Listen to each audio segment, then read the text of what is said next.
lá, a gente vai agora estudar o capítulo 18 e tá bem legal o capítulo 18. O capítulo 18 é uma das pérolas da Torá, que é bem comentada, bem discutida, e a gente hoje vai ter a oportunidade de ver isso direitinho. Então a gente vai pegar o capítulo 18 e vamos ler apenas do versículo 1 ao versículo 16. Pode começar. Aí a gente pode fazer aquela leitura e a gente vê só esses versículos por enquanto. Tá bom? Eu começo aqui, aí vocês dão seguimento. Aí Gênesis 18:1 diz assim: Depois apareceu o Senhor a Abraão nos carvalhais de Menre, estando ele assentado na porta da tenda, no maior calor do dia. Abraão ergueu os olhos e viu 3 homens em pé, a pouca distância. Quando os viu, saiu da entrada da sua tenda, correu ao encontro deles e curvou-se até o chão. 3. Disse meu senhor: se agora tem achado favor aos teus olhos, rogo-te que não prossigas diante do teu servo. Mandarei buscar um pouco d'água para que lavem os pés e descanse debaixo dessa árvore. Vou trazer a vocês também o que comer, para que recuperem as forças e prossigam pelo caminho, agora que já chegaram até este seu servo. Está bem, faça como está dizendo, respondeu. 6. Abraão foi apressadamente à tenda e disse a Sara: depressa, pegue 3 medidas da melhor farinha, amasse-a e faça uns pães. Depois correu o rebanho, escolheu o melhor novilho e deu a um servo que se apressou em prepará-lo. Trouxe então a coalhada, leite e o novilho que havia sido preparado e o serviu. Enquanto comiam, ele ficou perto deles em pé, debaixo da árvore. E eles lhe perguntaram: onde está Sara, tua mulher? Ele respondeu: está ali na tenda. Então disse o Senhor: voltarei a você na primavera e Sara, sua mulher, terá um filho. Sara escutava a entrada da tenda atrás dele. Abraão e Sara já eram velhos de idade bem avançada, e Sara já tinha passado da idade de ter filhos. 12. Assim riu-se Sara consigo, dizendo: terei ainda deleite depois de haver envelhecido, sendo também o meu senhor já velho? Mas o Senhor disse a Abraão: porque Sara riu e disse: poderei realmente dar à luz agora que sou idosa? Existe alguma coisa impossível para o Senhor? Na primavera voltarei a você, e Sara terá um filho. 15. Então Sara teve medo e negou, dizendo: não ri. Ao que ele respondeu: não negues, tu riste. Não negues, tu riste. Aí. E os homens levantaram-se dali e olharam para os lados de Sodoma. E Abraão foi com eles para os caminhar. Até aí. A gente volta lá pro versículo 1. Olha que interessante, a gente vê Já aqui... sei o porquê de ser tão discutido esse... olha que interessante, mais uma vez ele passa por uma teofania, né? Deus ele tem uma manifestação, né? Ele recebe uma manifestação divina, porque teofania é uma visitação de Deus de alguma forma, né? Teofania, de Deus estar presente. E interessante que a gente vê aqui que anteriormente a gente vê Deus com todo o cuidado, né? Criando o mundo, botando pessoas nesse mundo para cuidar desse mundo, E a gente vê o início de todas as coisas, o início da vida, o início do mundo, o início da vida, o início do pecado, o início de uma vida sem a presente constante de Deus, o início de uma família, o início de um povo, o início de iniquidade, o início de pessoas querendo se chegar até Deus pelos seus próprios meios, um novo início com Noé. A gente vê vários inícios aqui.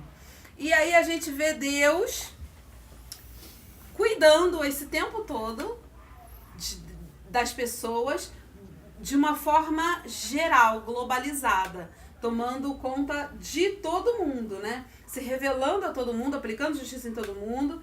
E agora ele seleciona Abraão. Lá que a gente viu com a chamada de Abraão no capítulo 12, ele vai e seleciona Abraão, e nessa de selecionar Abraão, nessa eleição de Deus em relação a Abraão, e não foi por mérito, porque Abraão também era idólatra como o pai e conhecia, se prostrava diante de outros deuses, ele não tinha nada diferente, mas simplesmente Deus elegeu e falou, peraí, eu vou começar um plano de amor para restaurar esse mundo. E esse plano vai começar o primeiro degrau dele através da vida de um homem. Então a gente vê Deus fazendo as coisas aqui. Então, Deus escolhe um homem, Deus faz desse homem uma família, Deus faz dessa família um povo, Deus faz desse povo uma nação e Deus traz dessa nação o Salvador. E Deus dá esse Salvador ao mundo por amor a esse mundo. Então a gente vê na intercorrência toda da história, a gente vê Deus agindo, Deus se manifestando. Agora, a gente sabe disso. Só que a revelação para essas pessoas que estão aqui foi uma coisa progressiva. Abraão, ele até aqui, ele teve experiências, né, com Deus. E essa é mais uma delas. A gente sabe o que vai acontecer na frente com Abraão, o que aconteceu na frente com Sara. Mas eles estão vivendo. Enquanto nós lemos isso, é como se eles estivessem vivendo isso, né? Então eles não experimentaram as reações, as manifestações, tudo envolve o que está ali, naquele momento. A gente já conhece tudo. Então a gente está tendo a oportunidade aqui de conhecer uma parte. E aí no versículo 1, diz que o Senhor apareceu a Abraão. No capítulo anterior, a gente vê assim que o Deus Todo-Poderoso falou a Abraão. Olha, são termos diferentes. No hebraico, Deus Todo-Poderoso é El Shaddai, que indica que ele é poderoso para poder cumprir aquilo que ele falou no capítulo anterior, que era de fazer dele uma grande nação e que ele ia ter descendente, e que o descendente viria de quem? De Sara, que não era Ismael, e que ele era o El Shaddai, o Deus Todo-Poderoso que se apresentou. Aqui, Deus se apresenta de forma diferente. Ele não se apresenta como o Todo-Poderoso que faz cumprir. Ele se apresenta como o Senhor. O Senhor. E é muito interessante. Agora, a gente olhando ainda para esse versículo 1, a gente vê que o Senhor, que o Senhor Adonai, que é essa expressão que aparece no hebraico, o Adonai, esse Senhor aparece a Abraão. Aonde que aparece? Dá uma olhada no versículo 1. Perto dos carvalhos de Manre. Por que é interessante a gente saber disso? Por que é pertinente a gente saber disso? Por que é relevante a gente saber que ele apareceu nos carvalhais de Manre? Por quê? Por que é importante para a gente saber isso? Porque, olha só, a escritura ela é feita e ela tem um aproveitamento total. Ela quer que a gente entenda o todo. As palavras não são jogadas, existe um propósito para isso. Isso quer dizer o que pra gente? Quer ver? Olha só. Nos carvalhais de Manre. Então, isso indica que ele morava lá nos carvalhais de Manre. E os carvalhais de Manre é uma região. Mas é interessante a gente saber disso, por quê? Porque vocês lembram quando ele foi para a guerra contra os 4 reis? Lembra?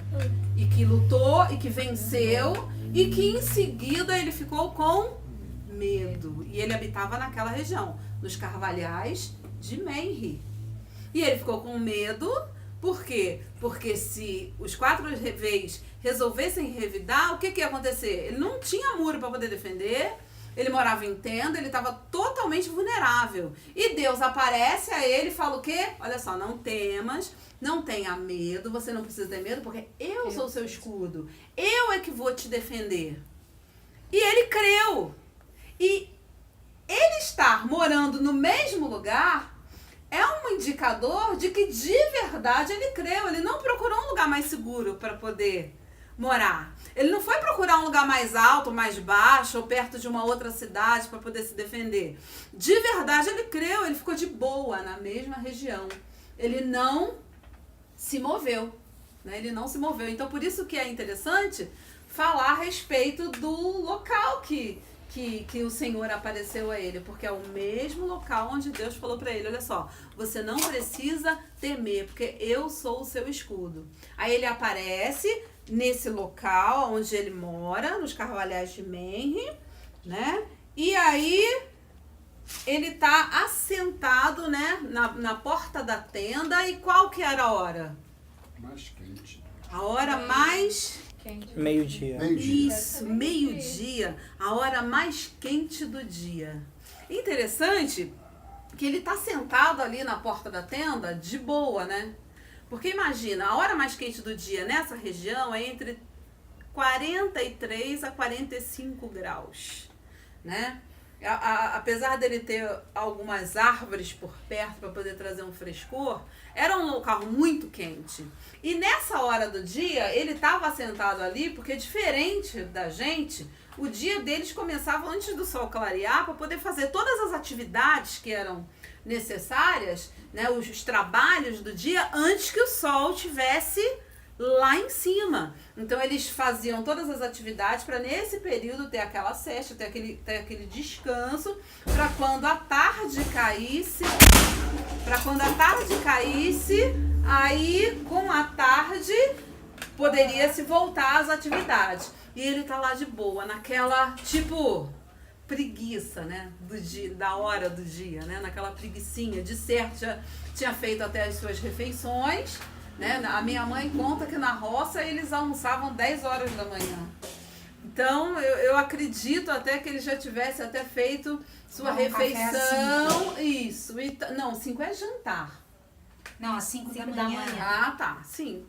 E aí, o que acontece? Ele tava lá paradinho, de boa, só curtindo a preguiça. E de certo não tinha passado tanto tempo da circuncisão, né? Tava todo mundo meio convalescente ainda, né? Porque não tinha passado muito tempo da circuncisão.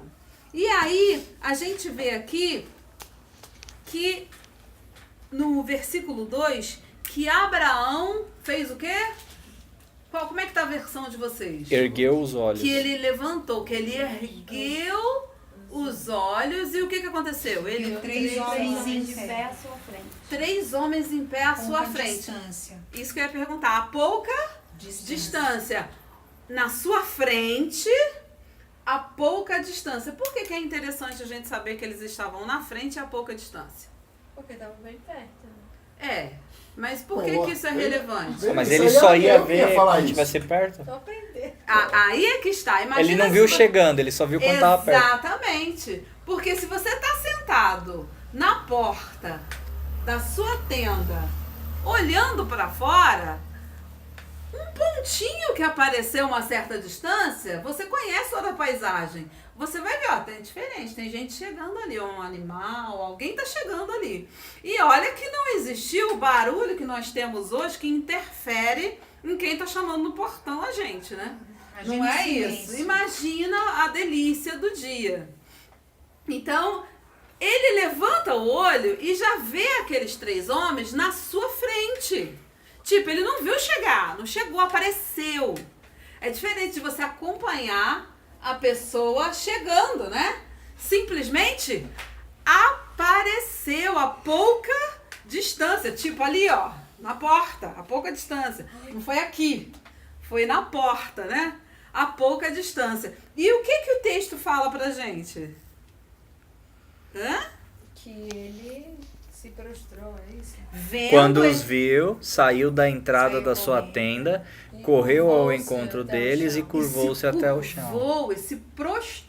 Correu ao encontro dele e curvou-se até o chão. Saiu isso a entrada, mesmo. correu. Ele saiu da entrada e correu e se prostrou Então não estava tão perto. em né? cima. Tava perto, apareceu na frente. Sei lá, daqui pra assim. cozinha. Daqui ali na cozinha, ou daqui ali na porta, né? Eu Dá pra dar uma saí. corridinha, né? Não, 10, 15 Esse metros. correr. 15 quilômetros. Então, esse correr, ele não está relacionado a uma corrida, a uma distância, mas ele está relacionado na pressa do movimento, entendeu?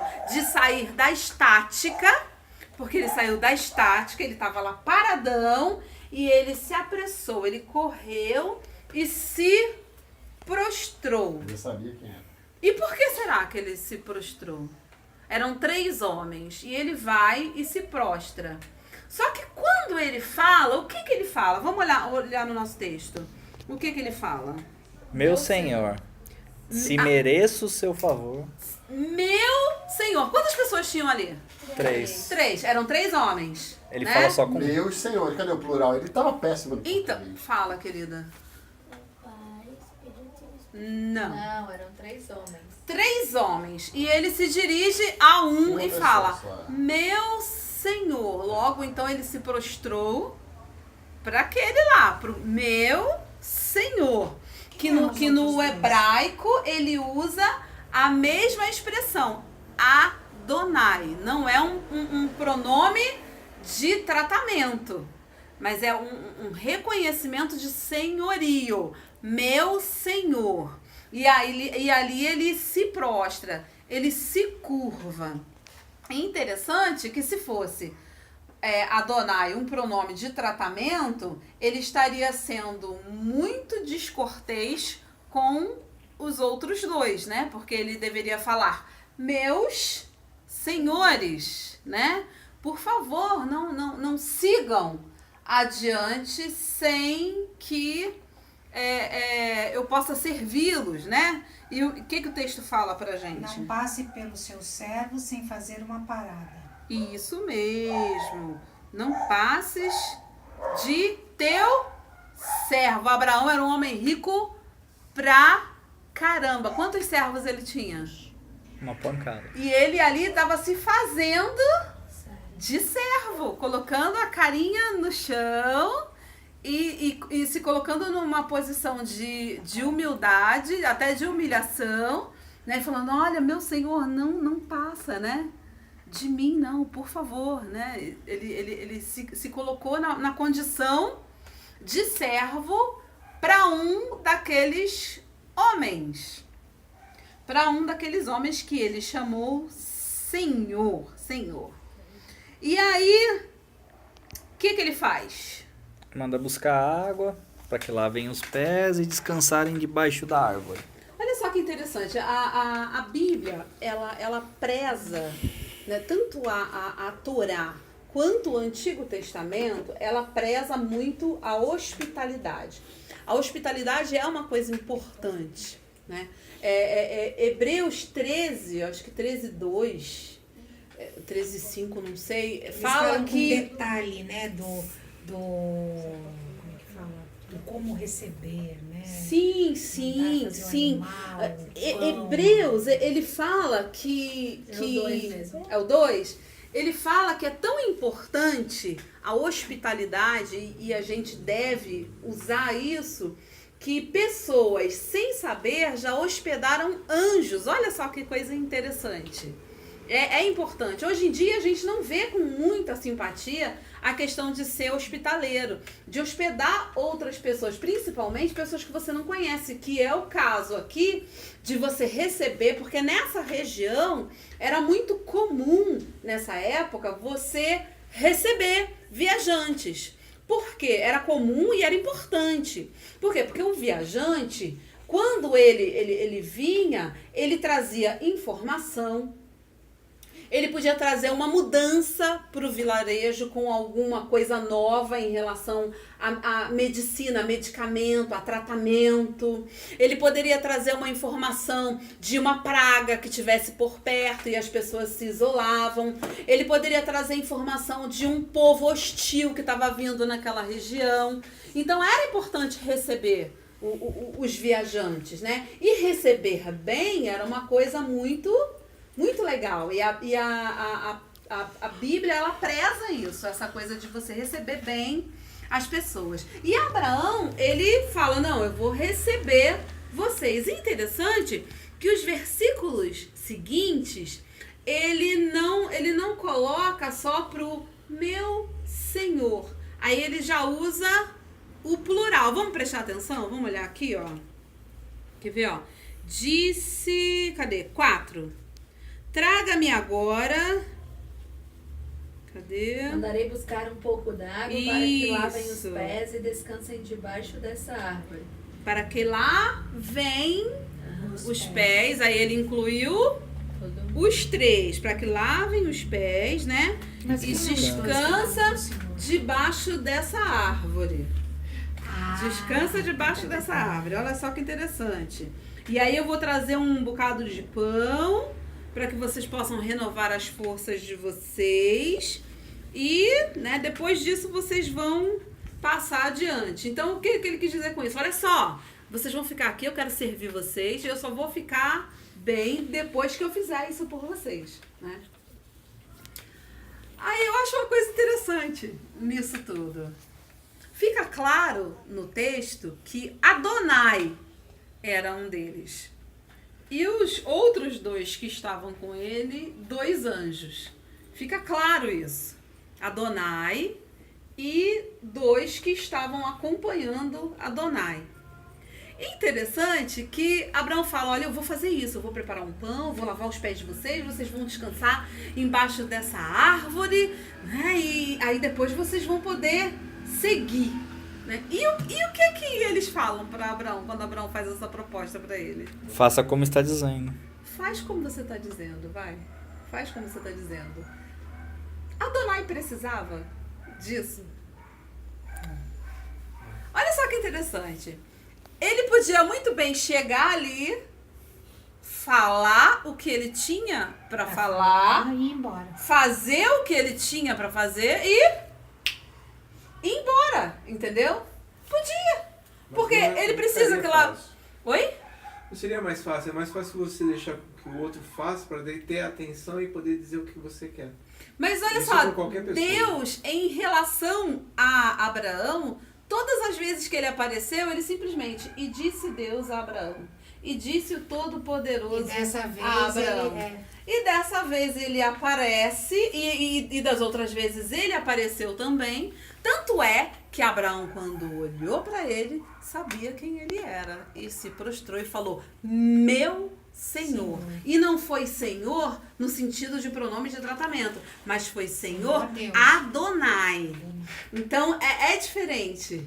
E o interessante é que o humor desse Adonai é uma coisa tão interessante que ele permite que Abraão tenha esse prazer. Porque naquele momento era prazeroso para Abraão poder servir Adonai, poder oferecer alguma coisa a Adonai. E ele simplesmente ficou de boa e recebeu. Eu fico imaginando isso, a Adriana, não a Torá, a Adriana. Eu fico imaginando, enquanto Abraão virou as costas para poder preparar as coisas, o papo de Deus e dos anjos, né? Tipo, você viu que bonitinho? Ele todo apressado lá para poder fazer um negócio pra gente, né? Que legal, né? Vamos ficar aqui, vamos curtir esse momento, vamos aproveitar esse momento, essa alegria de Abraão. Imaginando Deus falar, vamos curtir. É só um pouco. Aproveitar Pode fechar. a alegria de Abraão. Gente, pelo amor de Deus, se fechar eu vou... Olha só, que coisa interessante. A gente tá gravando. Que coisa interessante. A gente percebe aqui que Deus, que Adonai, é um Deus que quer, que tem prazer em se relacionar. Deus precisava do pão que ele estava oferecendo? Não. Adonai precisava de lavar os pés, ele precisava daquela sombra fresca, ele não precisava de nada daquilo, mas ele teve prazer em receber tudo de Abraão pelo prazer de ver Abraão preparando, de ver o prazer de Abraão em fazer isso por ele. Por quê? Porque ele se relaciona, ele quer se relacionar. Ele não precisa, mas ele quer. Ele não precisa. Eu tava mas procurando ele quer. outras versões aqui para ver se eu conseguia achar o termo. E tem uma tal de CJB, é uma versão americana que fala Complete Jewish Bible.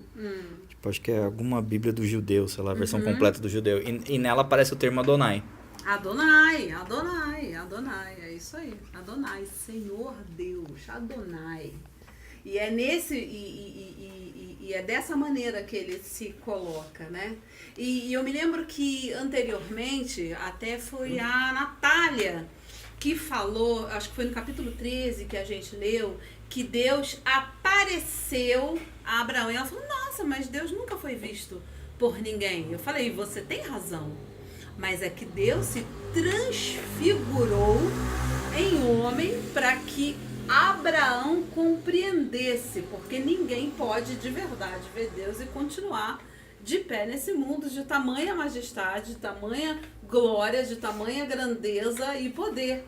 Então, como a gente falou nas outras vezes, isso é uma antropomorfia, uma maneira de Deus se adequar, né? De uma maneira que a gente compreenda. A antropopatia é uma maneira da gente compreender os sentimentos de Deus. Tipo, Deus ficou irado, né? Ou Deus ficou triste, né? É uma maneira de atribuir a Deus sentimentos. E aqui foi uma antropomorfia, né? De Deus se fazer homem. E mal sabia Abraão que isso ia ser tão significativo lá na frente, né? Quando Deus fez carne e habitou entre nós, né? Então vamos lá. Aí ele fala, ó, faz do jeito que você achar melhor, né? Faz do jeito que você achar melhor. Aí no versículo 6, a partir do versículo 6, 7 e 8, 6, 7 e 8, acontecem coisas interessantes, porque a gente quando lê esses dois primeiros versículos aí, principalmente o 6 e o 7, a gente vê uma pressa. Vocês sentem isso? Quando vocês leem esses dois versículos, principalmente o 6 e o 7, tem uma pressa colocada neles, né? Olha só, ele tá recebendo Adonai, né? E só ele tá sabendo disso, essa parada só ele que entendeu. E aí ele envolve Sara. Ó, Sara, vamos lá, olha, prepara bolos com flor de farinha, ou a farinha mais fina, mais rica, a melhor farinha que existe aí. Prepara os bolos apressadamente. Ele levanta, ele corre, ele anda. São os verbos que permeiam. Quer ver? Abraão apressou-se em ir para Sara e disse, amassa depressa as medidas de farinha e faz bolo. Aí então ele correu no rebanho. E aí se apressou e apressou o criado para poder fazer o negócio. Então existe uma pressa em servir, né? Isso é legal. Ele saiu lá, lembra da posição estática na tenda? Então ele está se movendo e Adonai faz isso, né? Quando a pessoa tem esse encontro com Adonai, ela não consegue mais ficar na estática. Ela se movimenta. E detalhe, movimenta quem está ao seu redor também. Contagia quem está ao seu redor. A mulher foi contagiada, o servo foi contagiado. Todo mundo mobilizou ali para poder preparar aquele banquete. Porque isso aqui foi um banquete para os três. Interessante que no início lá ele fala, não, eu vou pegar pão. Não é isso? Só que ele pega muito mais do que ele falou, né? No versículo 8... O que ele diz aí no versículo 8? Tomou coalhada, leite, ou em algumas versões pode ter manteiga. Trouxe então coalhada, leite e o novilho que havia preparado. pra mim só Isso. E colocou tudo. O que eu fico vendo aqui é que assim, isso aqui não foi feito de uma hora para outra. Foi, Matou não o foi, novilho. Vai correr, vai Com mais cozinhar. pressa que existisse. Pelo menos 1h30. 1h30, por aí. Não tinha uma lojinha fast food lá perto? Não tinha aí. micro-ondas naquela época, Por né? aí, Então, por aí. 1h30 no mínimo. Porque você matar o bezerro, arrancar o couro do bicho, colocar ele Imagina. assar. né? 1h30 Foi é pouco. assado. E Sara lá nos bastidores. 1h30. né? E Sara fazendo pão, né? Sara, eu Qual a imagino idade que do ela velhinho mesma, mesmo nessa época? ela mesma não tenha feito. Talvez as Correndo, fazendo servas. tudo? 90. Talvez as servas fizessem, né? Talvez ela não, as servas, mas ela que separou, ela que preparou. Foi dada a ela a tarefa de preparar os pães. E quando tudo estava pronto, ele colocou diante deles. E qual foi a postura de Abraão? Vamos lá, pro versículo 8. ele ficou de pé perto deles. Isso, ele ficou de pé perto deles. E essa coisa de ficar de pé, essa expectativa em relação, né, aos seus visitantes, a pessoa que você está recebendo, é um respeito, mas também uma espera do que eles vão trazer para você agora, entendeu? Você ofereceu o banquete e agora ele fica de pé. rapidinho que eu tô super ansioso pra saber o que você quer Ele fica de prontidão ali, ó. Ele fica de Vamos abrir o prontidão presente de esperando. Ele fica de prontidão esperando. E interessante que aqui, até aqui, a gente vê, até o versículo 8, a gente vê Abraão como protagonista da coisa. Ele viu, ele se curvou, ele pediu que eles ficassem, ele foi lá e preparou, organizou todo o banquete e ele serviu. Aí agora a coisa muda. A coisa muda. Porque eles perguntam, eles fazem uma pergunta para Abraão no versículo 9. O que eles perguntam para ele? Sua mulher, perguntaram. Ali na tenda, respondeu ele. Onde está Sara. Onde está sua mulher? Sara, sua mulher. E ele respondeu, ali na tenda. Em algum momento, Abraão falou o nome da esposa dele? Não. Não. Quem mudou o nome dela de Sarai para Sara? Deus. E aí, um deles fala, olha só, aonde que está a sua mulher, Sara? E ele fala, ó, tá ali na tenda. Tá ali. Tá aqui, tá ali. Na tenda. Tá aqui O nome pertinho. dela era Sarai, né? Isso, era Sarai. Tá aqui pertinho. Tá aqui pertinho. E aí, Sara entra na história. Vocês lembram que Deus apareceu a Abraão e falou para Abraão, olha só, é de Sara, não é da Agar que vai vir o seu herdeiro. É de Sara. Essa é a primeira vez que Adonai se coloca, se projeta para Sara, porque até então Sara só ouvia falar o que Deus tinha falado para Abraão através de Abraão. Ela não tinha feito parte desse circuito, apesar de crer, apesar de fechar com o marido, porque lá na frente a gente vê que ela foi uma mulher de fé, né? Ela não tinha tido essa experiência ainda. E para ela, aqueles 3 homens eram 3 viajantes. Ela não tinha entendido isso, né? Ela não tinha entendido isso. E aí ele pergunta, ele fala, tá ali na tenda, né? Tá ali atrás na tenda. E aí ele continua, que é no versículo 10, que esse um deles, o termo também é Adonai, que no caso é Adonai que fala do que está escrito no versículo 10. E o que é falado no versículo 10? Então disse o Senhor, voltarei a você na primavera, e Sara, sua mulher, terá um filho. Sara escutava a entrada da tenda atrás dele. Olha só que interessante. Ó, daqui ele fala que vai ter um filho Vai ter um filho... Na primavera. Na primavera. Algumas versões falam daqui a um ano. Né? E esse termo no hebraico é no tempo da vida. A frase usada é no tempo da vida Sara terá um filho. Eu virei e Sara terá um filho. O que significa? No tempo de se gerar a vida, né? No tempo de se gerar a vida. Por isso que fala primavera, outros falam um ano, que não é correto, mas é o tempo, no tempo de se gerar a vida, Sara dará um filho. E Sara estava ouvindo, Olha, escutando olha, na tenda, porque as mulheres elas hein? não participavam. Quando chegavam visitantes, elas ficavam reclusas na tenda. Elas ficavam quietinhas na tenda. Então, elas não saíam, elas não participavam desse tipo de coisa. Então, vigia. Então, é por isso que ela estava lá, atenta, prestando atenção à conversa, prestando atenção no que estava se passando. E qual foi a reação da Sara quando ele falou isso? Ela riu sozinha.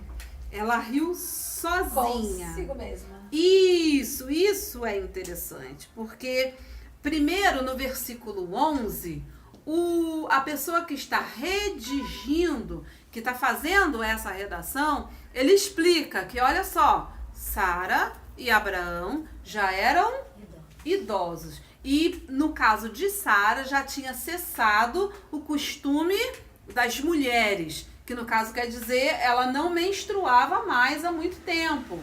Então eles eram idosos. Ele pega e fala isso. O versículo 11 é como se fosse um apêndice para quem está lendo isso daqui entender melhor, né? E aí no versículo 2 é que diz que Sara assim riu consigo mesmo. A expressão no hebraico é riu por dentro, sabe? Riu por dentro. Então, ela foi com ela mesmo, não foi uma risada que a gente dá, né? Não foi de deboche. Isso, mas ela riu, ela achou graça daquilo que aquele homem estava falando. E além de achar graça, o que mais aconteceu? Depois 12. de estar velha, Questionou. e meu senhor, já idoso, ainda teria esse prazer? Então, e isso é no íntimo. Sara pensou isso. Isso estava no íntimo de Sara. Quando aconteceu isso, que ela riu e que estava falando por dentro, que estava falando no seu íntimo, o que acontece no versículo 13? Deus perguntou, por que Sara riu? Por que Sara riu? Olha só que interessante. Não Sara perguntou. riu e disse. Não perguntou. Ele disse. Não. Ele disse. Ele afirmou, né? Disse o Senhor a Abraão. Ele escutou Por quê? o coração dela. Sara riu. Nesse momento, Adonai se mostra para Sara. E Abraão? Ele soube que a Sara riu? Ele soube porque Adonai falou para ele. Ela riu por dentro. Porque ela riu por dentro, ela achou graça por dentro. Ela não fez nem assim, ó. Não, Ele perguntou. foi por dentro. Ela riu por dentro. E aí ele pergunta para Abraão, por que Sara riu? Na verdade, Não, é que não é uma Abraão pergunta. era Ele só fala para Abraão, porque Sara riu e disse, poderei realmente dar à luz agora que sou idosa? Isso, Aí a ele pergunta continua. é essa. A pergunta da A pergunta Sara. é essa, não perguntou se Existe ele- alguma a pergunta coisa. da Sara. Aí ele pergunta: Isso. existe alguma coisa impossível para o Senhor? Olha só que interessante. Até então, eram 3 visitantes. Agora, Sara teve consciência de que ela não estava ouvindo um visitante Ela comum. não sabia que era. Ela não sabia quem era. Agora, como que pode esse visitante comum saber que eu ri e ainda saber o que se passou no meu coração, de ler o meu coração? Então fica muito claro. E aí ele ainda fala, olha só, você riu e ainda falou no seu coração que é velha para poder ter um filho. Pode, por acaso a gente sendo velho, ter filho? E aí ele coloca, alguma coisa é impossível para quem? para o Senhor, para Adonai. Alguma coisa é impossível para Adonai? E aí abriu os olhos e Sara compreendeu que ela não estava falando com um viajante comum. Então aquela promessa, aquela palavra que Abraão tanto falava em seu ouvido, agora penetra no seu coração, né? Porque aí é o próprio Deus que está falando. E essa continuação do diálogo aqui, Com que Sara ela. teve medo e por isso mentiu, eu não ri. Sim, Ela falou da sim. boca pra fora ou foi por dentro também? Não, falou ela assim. falou. Olha só, acaso há alguma coisa demasiadamente difícil? Interessante que esse difícil no hebraico é palé, que quer dizer coisa maravilhosa. Por acaso, uma coisa maravilhosa é impossível para acontecer? Não é uma coisa maravilhosa. No caso, uma coisa difícil, é impossível. Não existe impossível para Deus. Não existe maravilha que Ele não possa fazer, né? É isso que o termo está usando. Não é difícil, mas é maravilha. Não existe coisa impossível, né? Não existe maravilha que seja difícil, impossível demais para Deus concluir, né? E o legal é que ele chega e fala assim, olha só, no tempo determinado, daqui a 1 ano, Sara terá um filho. No tempo da vida, Sara terá um filho. E aí quando ela se dá conta de que ela não está falando com que do lado de fora não era uma pessoa comum, aí Sara o que faz? Ela não falou no íntimo, no seu coração. No 15, o que fala aí que Sara faz? Teve medo. Teve medo e Negou. negou. Dizendo. Algumas versões falam assim. Mentiu. Negou dizendo. A nossa Eu mentiu, né? não Mentiu. ri. Mentiu, Eu mentirosa. não ri. Negou. Ela teve medo. E esse medo aqui é um medo que a mesma expressão desse medo aqui é a expressão lá do Éden que Adão e Eva tiveram. A sensação de medo que eles tiveram é a mesma expressão de medo que ela colocou aqui. Ela teve medo e falou, eu não ri. Ela na mesma hora negou. E o que acontece em seguida? Ela é castigada por isso? Se lascou. Ela é castigada? Não. Ele disse, não negue, você riu. Não negue. Você riu. Você riu. Você riu. E ele acusou ela de alguma maneira, ele recriminou ela de alguma maneira, ele castigou de alguma maneira. Não, ele simplesmente aceitou o riso. Você riu, como quem dá um presente para uma pessoa e você sabe exatamente o que ela quer e ela não faz ideia de que na caixa está exatamente o que ela quer, né? E ela acha que é um sapato porque tem a forma do sapato, ela não queria ganhar um sapato. E aí, exatamente, e você fica também rindo por dentro do jeito da pessoa, né? Abrir aquilo assim meio desanimado, né? E aí você fala, você estava desanimado, você estava pensando que era um sapato. Não, que isso, que isso. Entendeu? Ela riu e Deus aceitou o riso. E olha só que coisa interessante. Que Deus é um Deus quase improvável. Porque na nossa ideia é improvável que Deus apareça de repente e simplesmente aceite uma refeição e sente embaixo de uma árvore e coma e receba a lavagem nos pés e converse abertamente e ainda que aceite o riso. Pra gente é improvável isso. É improvável que Deus, que a gente tenha alguma coisa que a gente possa oferecer a esse Deus. É improvável. Mas se a gente der mesmo ele não precisando, ele vai receber com alegria. É improvável. Ele é um Deus improvável, mas ele é Deus. Ele é Deus. é um Deus que se relaciona, é um Deus que se aproxima, é um Deus que motiva, é um Deus que não recrimina e que entende a gente do jeito que a gente é, que motiva a gente a ser melhor, sim, porque é interessante que toda pessoa que tem um encontro com Ele não fica na estática. Ela se levanta, ela reconhece que Ele é Deus, porque como Abraão ele se prostrou, e ela se movimenta. Ela não fica mais na mesma posição. E ainda consegue contagiar as pessoas que estão ao redor para poder se movimentar também. Porque Ele é um Deus improvável, mas é Deus. É Deus e que quer se relacionar com a gente. Isso é fantástico, esse Deus relacional. Vocês querem seguir adiante do capítulo ou querem parar? É com vocês. Bora! Eu pararia, justamente por causa da Simone. Tá certo. E o próximo é bem legal. E o próximo, que no caso é a continuação do mesmo capítulo, mas é uma continuação, e o interessante é que esse do 17 ao 33, ele é como se fosse o prefácio para o 19.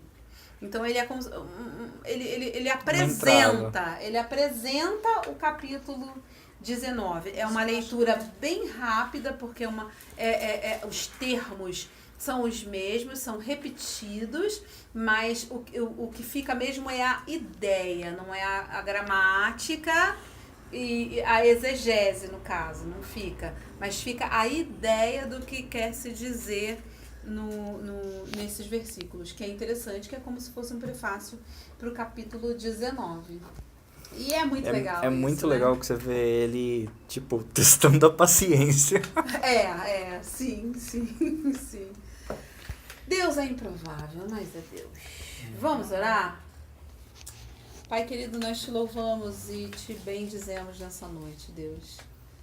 Deus, a gente de verdade fica assim constrangido de saber que o Senhor, sendo Deus, é capaz de se fazer homem e de estar presente conosco e de se relacionar, de ter prazer na nossa companhia.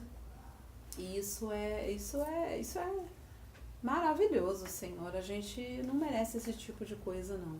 O Senhor nos honra com a tua companhia, Pai. Pai querido, através da história a gente vê tantas manifestações da tua presença, manifestações da tua graça, e o Senhor não se relaciona com o homem, a gente vê isso com poder, mas se relaciona com o homem com amor, com graça, com misericórdia, com ética, porque o Senhor é um Deus correto. Isso é bom demais, Pai. Muito obrigada. Nós te agradecemos por isso, Senhor. E mais ainda, te agradecemos porque não é só Abraão, Deus querido, que pôde ter essa experiência. Hoje nós temos essa experiência em Cristo Jesus. Porque de verdade, Deus se fez gente através do teu Filho, mandado a esse mundo, encarnado homem, para poder viver a nossa vida, pisar no chão que a gente pisa, Senhor. Respirar esse ar que envolve essa terra, do mesmo jeito que a gente respira, e morrer a nossa morte, Pai. O Senhor se fez de verdade homem e habitou entre nós, e a gente pôde ver a sua glória através do teu Filho. E hoje Ele nos dá a possibilidade de habitar em nós, Senhor, em nós, para que a gente tenha vida e vida em abundância, Pai. Muito obrigada, Senhor. Deus querido, eu te peço que o Senhor alcance, Deus querido, com a mesma graça e com a mesma bênção, com a mesma presença, Senhor, a Roberta, o Ricardo, a Simone, o Marcelo, Senhor, de maneira especial, que o Senhor possa alcançá-los e guardar as crianças, Senhor, guardá-los debaixo da tua poderosa mão. Senhor Deus, que o Senhor possa completar em nosso coração e nos preparar a cada dia para poder sermos sensíveis a ouvir sua voz. Assim como Sara, Deus, que não percebeu quem o Senhor era. Muitas vezes, ó Pai, a gente pode estar dentro da tenda, dentro das nossas convicções, das nossas ideias, sem perceber, sem poder compreender quem o Senhor é. Que o Senhor se revele a cada um de nós de uma maneira especial, em nome do Senhor Jesus. Amém. Amém.